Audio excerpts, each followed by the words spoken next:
à toutes et bonjour à tous, j'espère que vous allez bien. Merci beaucoup pour votre présence pour cette nouvelle vidéo, pour laquelle je suis vraiment très heureuse de vous retrouver et dans laquelle nous allons parler des énergies pour le mois de septembre 2023 qui seront les vôtres. Évidemment, vous le savez et j'insiste encore, si vous vous reconnaissez dans ce tirage et si ça a du sens pour vous. Merci en tout cas pour votre présence et pour votre bienveillance. J'espère que vous allez toutes et tous très bien, que vous avez passé un bel été, que vous terminez un bel été. Merci d'être là. Allez, pour ce tirage, on va parler tout d'abord des arcanes majeures. Vous avez la roue de fortune ici, qui est la carte qui était sortie lors de votre tirage semestriel et qui peut nous donner une information sur une période, sur une étape peut-être que vous êtes en train de traverser. On va voir ça, qui peut être aussi une période avec une énergie motrice pour vous et déterminante. Vous avez ici l'empereur en arcane majeur dans l'état d'esprit, les amoureux dans ce qui vous a peut-être amené vers ce mois de septembre, et ici vous avez le jugement dans la sphère sentimentale, la mort dans ce qui est peut-être en train de se jouer pour vous. En arcane mineur, vous avez des bâtons, des coupes, des épées. On n'a pas de denier pour vous ce mois-ci. D'accord. Alors, je vais juste regarder avant de démarrer. Taureau, le mois dernier, vous aviez l'ermite. Donc, vous avez le mois de septembre avec la roue de fortune et vous allez en octobre vers une impératrice. L'ermite du mois dernier nous explique que ça a peut-être été pour vous l'occasion de vous recentrer un petit peu sur vous-même, de vous questionner sur des choses qui sont importantes dans votre existence, pardonnez-moi, et de ce questionnement, probablement, vous avez pu apporter certaines réponses qui sont importantes pour vous. L'ermite, c'est savoir faire abstraction un petit peu d'un environnement pour se recentrer un petit peu sur soi et aller à l'endroit où on se sent bien, où on est un peu plus authentique, en sachant que les réponses que l'ermite va chercher, ce sont des réponses qui lui permettent de se présenter au monde différemment parce qu'il a une clé de compréhension, il a une information que les autres n'ont pas encore, mais qui vont lui permettre à lui de pouvoir évoluer, avancer dans les expériences de vie, dans les relations, avec une information supplémentaire qui est importante puisqu'elle peut effectivement permettre de traverser les événements, les obstacles, les épreuves, ou simplement les circonstances et les situations avec une meilleure compréhension, une meilleure probablement analyse. Cette compréhension-là vous amène sur le mois de septembre, si vous vous sentez concerné par ça, vers des changements. La roue de fortune, c'est un cycle d'évolution, c'est un cycle naturel d'évolution. Les évolutions qui sont proposées ici ne sont pas forcément de votre responsabilité, c'est-à-dire qu'elle a cette particularité, la roue de fortune, de tourner avec la vie. C'est pour ça qu'on parle souvent de destin quand on est en présence de cette carte. Elle est associée en tout cas à ces notions de destin, de karma, de choses comme ça. Après, ça va dépendre aussi de vos croyances, bien évidemment. Mais effectivement, ce qu'elle nous raconte, cette roue, c'est que la vie s'organise pour amener des choses nouvelles. Alors, oui, la roue, elle a toujours un côté ascendant et un côté descendant, donc on ne sait jamais si vous sortez d'une période heureuse, est-ce que pour vous, ça va être une période qui va être un peu plus sulfureuse, pourquoi pas, ou le contraire, c'est-à-dire que vous sortez d'une période un peu complexe et ça va vous permettre justement d'avoir des opportunités nouvelles, des coups de chance, un petit coup de pouce de la vie, en tout cas quelque chose qui va permettre un renouveau.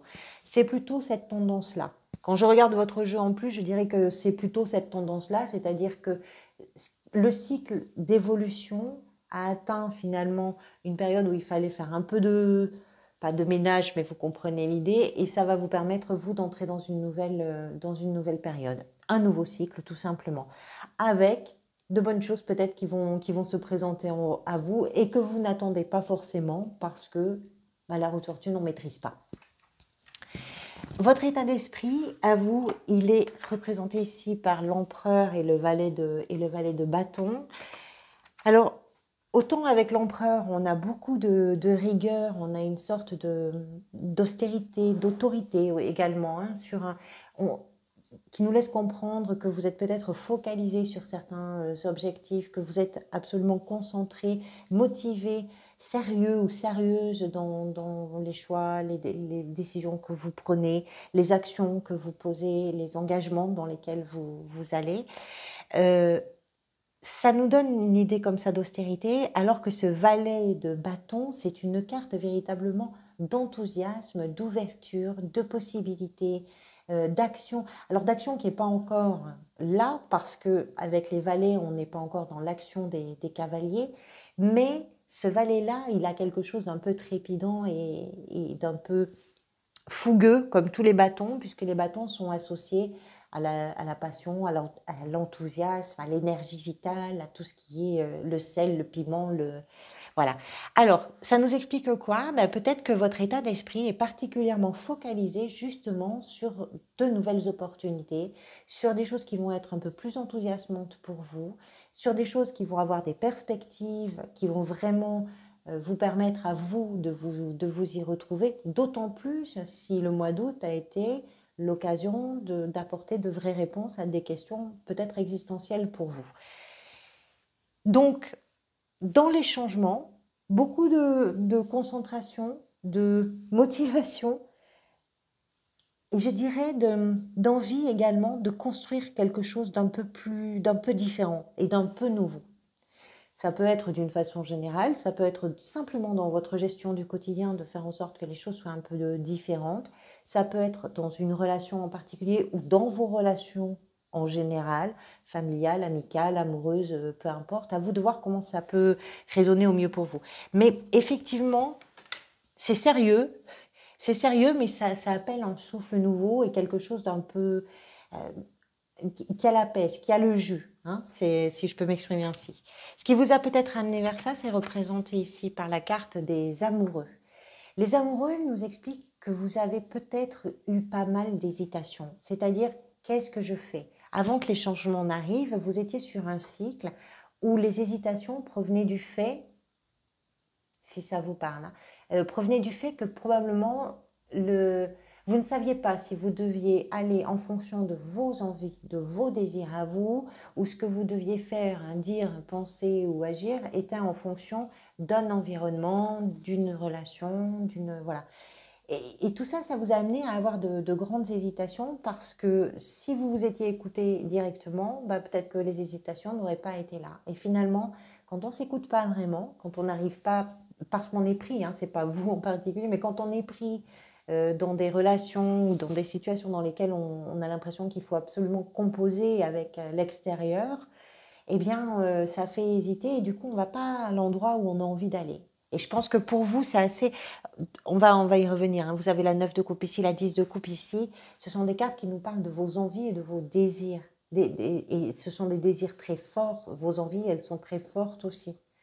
Et donc, le fait d'avoir hésité, ben, ça fait peut-être que là, il y a des changements qui se mettent en place et qui vont vous permettre justement à vous de construire quelque chose différemment, sans hésiter, avec un sens un peu de la responsabilité. Et voilà. Vous construisez, hein, quelque chose. Alors, construire, c'est toujours un grand mot. Ce que je veux dire, c'est que vous mettez des choses en perspective, pour vous en tout cas. Vous, ce que vous voulez, c'est représenter ici par la 10 de coupe. Qu'est-ce que tu as, mon chat? La 10 de coupe qui nous parle dans ce que vous voulez, bah d'abord, c'est une 10. Donc, comme la roue de fortune ici, on comprend que vous êtes à la fin d'un cycle. Ce cycle-là, c'est un cycle qui doit se terminer, je dirais, par une idée du bonheur, par une idée de joie, par une idée de grande satisfaction. La 10 de coupe représente une abondance émotionnelle, de bien-être, de soutien, d'entraide, de partage, de moments privilégiés, de discussions qui vont faire du bien aux uns comme aux autres. Et c'est ça que vous voulez. Vous voulez être dans ce bien-être-là, vous voulez ce bonheur-là. Alors dit comme ça paraît très simple et on le veut tous, bien évidemment, mais pour vous peut-être que ça a je dirais une résonance particulière. On va y venir de suite, mais d'autant plus quand on voit que vous avez la 9 d'épée derrière. Pourquoi je dis ça? Parce que sans changement, vous n'arrivez pas à atteindre peut-être ce plaisir, ce bonheur, cette joie dont vous avez pourtant réellement envie. Il y a possiblement des choses qui peuvent venir entraver ça. Ce qui peut venir entraver ça, C'est aussi peut-être ce qui va venir vous aider. C'est représenté par la 9 d'épée. La 9 d'épée nous explique que ce sont vos inquiétudes, que ce sont vos peurs, que ce sont vos obsessions, que ce sont vos cauchemars, que ce sont vos angoisses, que ce sont toutes les pensées, tout ce qui dans votre tête, à un moment donné, vient piquer et vous empêche de voir les choses simplement comme elles sont. Parce que vous êtes plus préoccupé par vos inquiétudes, par tout ce qui vous empêche de dormir ou d'être serein ou sereine. Et ça, de vous libérer de ça, et vous en libérer par envie et désir d'être bien dans ce que vous vivez, vous libérer de ça, ça va vous permettre effectivement de pouvoir construire quelque chose différemment. Alors peut-être effectivement que ce que nous dit la roue de fortune, c'est que tout seul ou toute seule, c'est compliqué.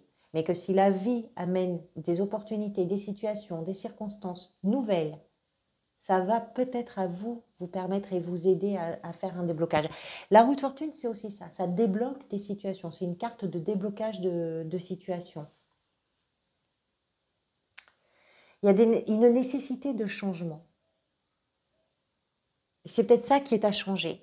La 9 d'épée, c'est tout ce qui vous empêche d'avoir l'esprit tranquille et qui est un peu obsessionnel. En tout cas, qu'on va retrouver dans plein de choses. C'est-à-dire que si c'est une façon de penser un peu sombre, un peu noire, un peu triste, un peu anxieuse et anxiogène, c'est quelque chose que vous allez peut-être appliquer à plusieurs domaines différents. Et ce qui vient vous aider, c'est justement d'amener des changements dans ça. Le défi est représenté ici par la 9 de coupe. La 9 de coupe, c'est à la fois ce que vous désirez et le défi, c'est d'y parvenir, tout simplement. La 9 de coupe, c'est une carte qui représente les vœux exaucés. Vous avez envie de quoi? Vous désirez quoi? À partir du moment où vous répondez à ces questions, comment vous le réalisez? C'est un défi pour vous.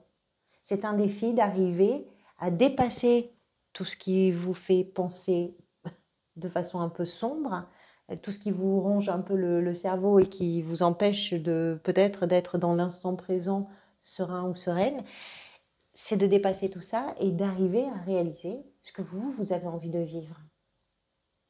Alors, les mots sont toujours un peu grands. Des fois, ça réside dans des toutes petites choses au quotidien. C'est pas forcément... je vous parle des notions qui sont associées aux cartes, et c'est vrai que c'est toujours... on vend toujours un peu de rêve avec les tarots, mais ce sont des étapes de vie, des étapes de questionnement, et c'est ça qu'il faut entendre. Le défi, c'est de réaliser ce que vous voulez. Et c'est d'aller, en tout cas, vers ce qui vous fait véritablement envie à vous. Et ce qui vous fait envie, vous le savez, hein, parce que vous avez eu l'ermite le mois dernier, et les hésitations proviennent probablement du fait que vous avez su faire la part des choses entre ce que vous voulez, vous, véritablement, et ce que le contexte vous permettait de faire ou de vivre véritablement. Et à un moment donné, il faut s'écouter. Dans la sphère professionnelle, la gestion du quotidien, la recherche d'un emploi, d'une activité, l'exercice d'une activité, la 5 de bâton. Alors la 5 de bâton nous laisse comprendre qu'il peut y avoir pour vous de la concurrence, de la discussion, de la bagarre, quelque part. Alors pas de la bagarre terrible, hein, mais les choses ne sont pas aussi simples qu'on le souhaiterait. Pas simple parce qu'il faut se bagarrer, effectivement. Il faut batailler avec soit des situations qui pour vous sont compliquées, soit avec des personnes dans un environnement avec lesquelles il va falloir discuter très sérieusement pour pouvoir vous faire entendre, pour pouvoir mettre en avant et en valeur vos arguments, vos intentions, vos compétences, etc. Vous bagarrez peut-être parce que vous êtes sur un secteur d'activité qui est saturé et qui fait que pour être vu, perçu, il faudra faire sa place. Et faire sa place, ça veut dire aussi entrer dans le bruit des autres et s'en extraire. C'est une carte d'instabilité, la 5 de bâton, mais qui vient soulever les bonnes questions aussi. C'est-à-dire, vous avez envie de quoi dans votre quotidien? Vous avez envie de quoi dans votre activité? Vous avez envie de quoi dans votre domaine de compétences, dans votre gestion du quotidien? Euh, cette instabilité-là, elle a quand même un aspect assez positif qui est celui de nous montrer que vous êtes déterminé. La bagarre, elle ne se fait pas sans vous. Hein. Pas, quand je dis la bagarre, vous comprenez ce que je veux dire. Mais ça se fait aussi parce que vous vous mettez dans la mêlée et que vous prenez les choses à cœur. Vous avez en tout cas cette énergie, cette niaque-là, de ne pas laisser les choses se faire sans que vous y preniez part. Et c'est ce que j'aime bien dans cette carte. Alors, c'est pas une grosse bagarre, hein, c'est pas une grosse bagarre, mais on comprend bien que il faut négocier les choses, il faut se faire entendre, il faut arriver à faire taire, pourquoi pas aussi d'ailleurs, les idées qui vous tombent dessus, que vous cultivez peut-être un petit peu et qui vous empêchent de, dans votre activité ou votre gestion du quotidien, de faire les choses comme vous en avez envie. Dans la sphère sentimentale, vous avez la carte du jugement. Alors la carte du jugement nous parle de la vérité des sentiments, des échanges, de l'authenticité, de cette recherche d'aller en profondeur, de ne pas être dans la superficie des choses, des échanges, des mots, des relations que l'on a. C'est une renaissance, hein, le jugement, c'est une renaissance, c'est-à-dire que on renaît de quelque chose, on renaît à quelque chose aussi. Cette renaissance-là, elle vous permet surtout à vous de vous présenter aux autres de la façon, je dirais, la plus nue quelque part, à savoir la plus vraie, la plus authentique. Votre envie à vous, peut-être, votre besoin aussi, en septembre, c'est de vous sentir dans des relations qui sont probablement réconfortantes. C'est une carte de guérison aussi, c'est pour ça que je dis réconfortante. Et de sentir que c'est du solide en fait. Qu'on n'est pas en train d'échanger des bonjours, bonsoir, comment ça va. Que quand on parle vraiment. Quand on s'engage vraiment. Quand on se dispute vraiment. Mais pas pour des sottises. Quand je dis la dispute, c'est pas, évidemment, vous comprenez ce que je veux dire, mais ce sont des discussions sur lesquelles on peut parfois être simplement en désaccord, mais on se parle franchement. Il y a cette quête-là. Et peut-être chez vous, ce besoin. Je ne sais pas si c'est un questionnement, un besoin, une envie. Mais il y a des changements qui vous permettent aussi peut-être d'établir des relations vraiment, véritablement basées sur l'authenticité. C'est solide, c'est fiable, c'est sûr. Et c'est probablement réconfortant. Qu'est-ce qui est en train de se jouer pour vous? On a quand même plusieurs cartes de changement dans votre jeu. La roue de fortune, c'est la vie qui s'organise, le destin, l'histoire est en marche, le jugement dans vos relations aux autres. Ce qui se joue pour vous, c'est une métamorphose quelque part. Alors, cette métamorphose, elle peut n'avoir l'air de rien. Hein. Ça peut juste se passer à l'intérieur de vous, et il n'y a que vous qui le savez, c'est possible. Mais c'est une vraie métamorphose par contre. Et donc, ce qui va se jouer là, c'est peut-être ça, c'est-à-dire comment vous vous débarrassez de l'ancien, de ce qui n'est plus, de ce qui est terminé, de ce qui ne vous apporte plus rien, de ce qui ne vous nourrit plus et surtout de ce qui est un peu, je dirais, énergivore, de tout ce qui vous prive de votre liberté de penser. J'ai l'impression vraiment qu'il y a une sorte de, dans votre esprit, quelque chose qui vous emprisonne véritablement et vous n'arrivez pas à vous dépatouiller avec ça. Et c'est peut-être septembre, un mois où vous vous dites, bon là, il faut que j'arrête avec ça. Et vous arrivez à faire je dirais, cette transformation-là. C'est une vraie transformation. Et la transformation, elle est de faire de la place à la nouveauté, sur laquelle vous êtes peut-être très concentré, en acceptant également de laisser, d'arrêter certaines choses, de laisser partir certaines choses, de laisser mourir certaines choses. Ça peut être des modes de fonctionnement, des pensées, je ne sais pas, ça va vraiment dépendre de votre situation. Le 7 de coupe à la fin du mois, qui nous parle de plusieurs opportunités, de plusieurs possibilités, de plusieurs options, qui nous parle de réfléchir la direction qu'on a véritablement envie de prendre, d'autant plus si vous avez une perspective. La perspective, elle est importante pour vous.